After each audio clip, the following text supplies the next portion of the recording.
So hi, I'm Andrew Lenards.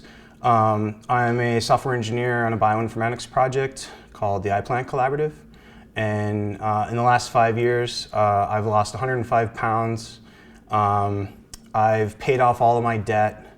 I am in a loving relationship of 4.5 years, and I've been promoted twice. I think that the best way for me to sort of describe Mark as a teacher is the way he starts class. And then sort of the way he started class and sort of everything just kind of solidified that.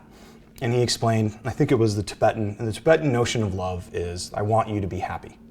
And we started class with Mark telling us that he wants us to be happy. And everything that we learned from that standpoint really built on this idea of, I want you to be happy. I want you to be able to apply these tools whenever you need them, or apply this approach, this philosophy, whenever you need them. And that going beyond that 6-week time frame, you can make use of these whenever you need. And I think that was really, that was the start, and then I felt that was just sort of reiterated and sort of supported all along. And so I think that was the best way for me to describe that.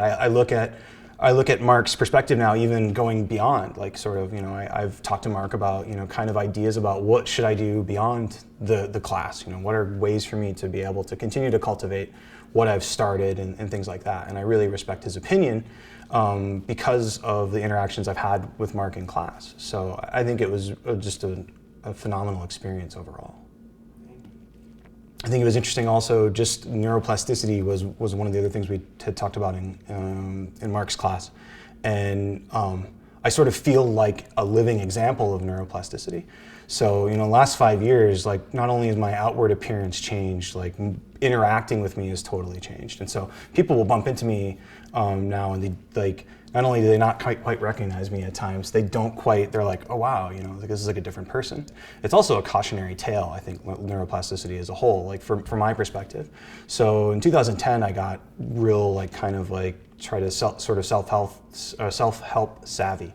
And I went and did a lot of things and ended up rewiring how I approach stuff. And then slowly but surely, I went back to my sort of set point. And so when I got back to that set point, I went, well, that didn't work too well.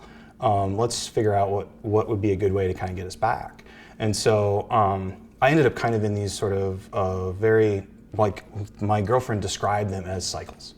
Very much these patterns of, I'd go up for, I'd be happy about something for a little bit, something would be, I'd bump into some problem or whatever that wouldn't go the way I wanted, and then I'd be really down. And then I'd get back up and I would do that. Meditating, even before class, I was trying really, to meditate and push through the barrier. I think there's this barrier. The cone in Zen, Rinzai Zen, is the gateless gate. But there's no gate there, but really there is. And so, which blows people's minds and is there. But I had that experience, at least in pieces. And so skillfully aware and being in Mark's class helped push me through that gate.